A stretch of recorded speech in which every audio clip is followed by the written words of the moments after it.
Einen ganz wundervollen guten Tag und herzlich willkommen zu einer neuen Serie hier bei mir, und zwar geht es dieses Mal um Algorithmen und Datenstrukturen. Eines der wichtigsten Themen in der Informatik und ja, bislang von mir etwas vernachlässigt. Das tut mir sehr leid, das will ich jetzt alles nachholen. Das heißt, ihr bekommt die volle Dröhnung, sofern ihr das denn wollt. Was wir hier alles machen werden, ist enorm wichtig. Wir finden Algorithmen und Datenstrukturen überall in der Informatik. Das heißt wirklich in Spielen, in Software, in Browser, in Internet, ja, überall sind Algorithmen und Datenstrukturen. Das heißt, wenn ihr irgendwas in dieser Welt machen wollt oder sogar nur verstehen wollt, wie das Ganze funktioniert und nicht mal selbst irgendwie programmieren wollt, dann solltet ihr diese Serie hier gucken. Das heißt, jeder, der das Internet oder generell die Technik ein bisschen verstehen möchte, ist hier absolut richtig. Diese Serie hier ja, ist tatsächlich für alle gedacht. Ich mache hier jetzt mal ein ganz kurzes Intro zu der Serie, also bitte nicht wundern. Wir fangen dann natürlich absolut voll mit dem Thema noch an. Kleines bisschen muss ich allerdings was davor erzählen, damit ihr wisst, was euch erwartet und für wen diese Serie eigentlich ist. Also jeder, der irgendwas mit IT am Hut haben möchte oder sogar am Hut hat, der sollte sich diese Serie angucken, denn es ist wirklich Grundlagenwissen. Im Studium, in der Schule wird das Thema mittlerweile beigebracht in der Schule. Endlich, muss man sagen. Es ist wirklich wichtig, dass wir auch verstehen, wie das Ganze funktioniert. Ich meine, jeder hat schon mal von dem YouTube-Algorithmus oder von dem Facebook-Algorithmus gehört, der das Leben bestimmt. Und ja, wir wollen hier eben klären, was genau eigentlich dieses Leben, das da bestimmt wird, eigentlich ist. Okay, wir wollen nicht das Leben klären, aber wir wollen den Algorithmus klären. Was ihr speziell in dieser Playlist hier findet, ist tatsächlich Wissen von den Sachen, die Schüler wissen sollten, bis hin zu dem, was ein Master-Informatik-Student wirklich wissen muss am Ende dann seiner Laufbahn. Und das ist schon sehr viel. Das heißt, natürlich werdet ihr nicht jedes Video relevant finden innerhalb dieser Serie, aber vielleicht findet ihr innerhalb der Serie, vor allem am Anfang, das würde ich wirklich jedem empfehlen. Und deswegen braucht ihr auch eigentlich gar kein Vorwissen hier. Ihr müsst nicht mal programmieren können. Das ist kein Vorwissen hier. Ihr könnt alles machen, was wir hier haben. Diese Serie, wie gesagt, ist nämlich Grundwissen. Und wir wollen zunächst mal klären, was ist denn eigentlich ein Algorithmus? Kann man das essen oder wie genau bestimmt man eigentlich, was das ist? Genaue Definition so. Warum brauche ich sowas überhaupt? Wo in meinem Leben finde ich vielleicht sowas überhaupt? Und dann wollen wir natürlich klären, was sind eigentlich Algorithmen und Datenstrukturen? Was für welche gibt es eigentlich? Und was genau machen die? Wie arbeiten die intern? Wir wollen uns auch natürlich den Code angucken. Das heißt, die Leute, die programmieren können, sind hier absolut richtig. Die, die es nicht können, vielleicht bringe ich euch ja auf den Geschmack und ihr wollt es danach lernen. Wenn nicht, einfach die Videos überspringen, wo ich den Code zeige und danach weitermachen. Dann erkläre ich natürlich wieder weiter, wie die Dinge eigentlich funktionieren. So, zu dieser Serie muss man allerdings noch ein bisschen mehr sagen, und zwar, diese Serie enthält sehr viele verschiedene Arten von Videos. Das heißt, wir werden natürlich Erklärungen sehen, wir werden uns angucken, wie Sortieralgorithmen funktionieren, wir werden uns aber auch angucken, wie die Dinger programmiert sind, und wir werden auch den Code lesen, den manche Programmiersprachen verwenden, also zum Beispiel Python-Code, den andere geschrieben haben oder der in der offiziellen Bibliothek drin ist, den wollen wir uns selbstverständlich auch angucken. Und selbstverständlich wollen wir uns auch Übungen angucken, beziehungsweise ich gebe euch Übungen, die ihr dann eben angucken könnt. Und wenn ihr keinen Bock auf manche Teile habt, weil ihr zum Beispiel nicht so wirklich gut programmieren könnt oder gar nicht können wollt, dann ist das fein. Wie gesagt, dann macht einfach die Playlist auf und überspringt einfach diese Videos, die nicht so ganz relevant für euch sind.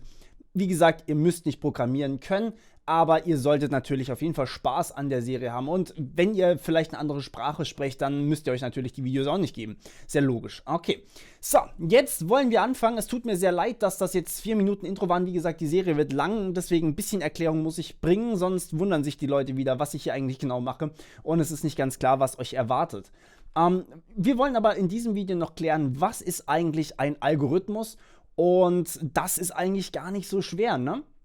Eigentlich ist ein Algorithmus nur eine Reihe an Berechnungen.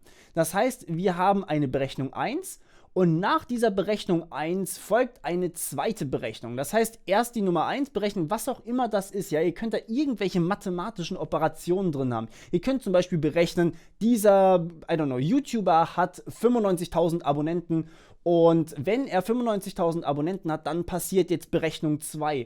Und nach dieser Berechnung 2 kann dann Berechnung 3 passieren, oder aber wir gehen zum Beispiel wieder zurück zu Berechnung 1, falls eine gewisse Bedingung erfüllt ist. So sieht dann ein Algorithmus aus. Also im Endeffekt eine Reihe an Berechnungen. Und wie genau diese Reihe aussieht, das ist jeweils von diesem Algorithmus oder von dem jeweiligen Algorithmus abhängig. Und deswegen gibt es natürlich da auch so viele. Ein Algorithmus erweitert sozusagen die Mathematik. In der Mathematik hat man einfach nur einzelne Berechnungen, 5 plus 5 ist 10, fertig. Ja? In einem Algorithmus kann man sagen, rechne 5 plus 5 und dann speichere dir das Ergebnis und dann rechne dann nochmal 5 drauf und dann rechne dann nochmal 5 drauf und dann zieh 200 ab oder so. Und so entstehen natürlich sehr, sehr viel mehr Möglichkeiten. Ich will euch gerade mal ein paar Beispiele für Algorithmen geben, die ihr höchstwahrscheinlich kennt.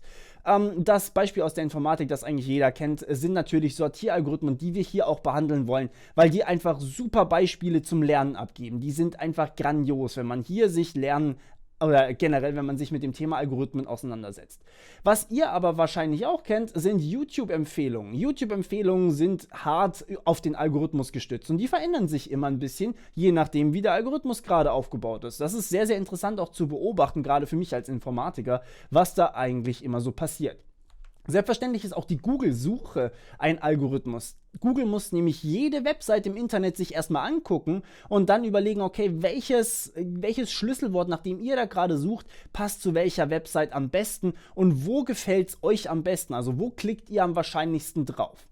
Aber auch in Computerspielen finden wir das. Irgendwelche Non-Player-Characters, also Leute, die einfach rumlaufen und mit denen ihr reden könnt, die sind auch über Algorithmen gesteuert. All das findet ihr in Algorithmen. Und selbstverständlich auch Routenplanung, das ist auch ein relativ klassisches Beispiel, wenn ihr irgendwie mit dem Auto unterwegs seid oder auch mit der Bahn. Die Bahn hat ja jetzt auch so eine Bahn-App, die ist übrigens gar nicht so schlecht, muss ich sagen. Ja, wenn ihr da guckt, ich möchte jetzt von meinem Zuhause zu meiner Schule oder zu meiner Arbeit fahren, dann ist das auch über einen Routenplaner gemacht, was da für euch die schnellste Route ist. Und dieser Routenplaner, der hat natürlich internen Algorithmus. Und wir wollen uns selbstverständlich auch angucken, wie zum Beispiel Routenplanung funktioniert, denn die ist gar nicht so ohne, die ist aber sehr, sehr interessant auch sich anzugucken. Und natürlich der altbekannte Newsfeed und vieles, vieles mehr. All das findet ihr in Algorithmen. Ja, und wir werden hier natürlich nicht alles machen. Also ich kann euch zum Beispiel nicht sagen, wie der YouTube-Algorithmus intern funktioniert, weil wenn ich dieses Video mache, dann ist das quasi innerhalb von 2 Wochen wieder veraltet, weil YouTube ständig was Neues rausbringt. Aber was ich hier definitiv machen kann, ist euch beibringen, um zu verstehen, wie dieser Algorithmus funktionieren könnte, um andere Algorithmen zu verstehen und eben um selbst Algorithmen schreiben zu können. Und das ist das, was ich mit dieser Serie hier machen möchte. Wir müssen allerdings natürlich auch Datenstrukturen behandeln. Und was das genau ist, das werden wir in den nächsten paar Videos auch klären. Nächstes Mal geht es noch ein bisschen um Algorithmen, damit wir da noch ein bisschen genauer wissen, was da eigentlich hinten dran steckt. Und dann fangen wir mit Datenstrukturen an. Und ja, ich danke euch schon mal, dass ihr hier dabei seid. Ich freue mich, dass ihr euch für das Thema interessiert und wir hören uns wieder beim nächsten Mal. Bis dann, ciao.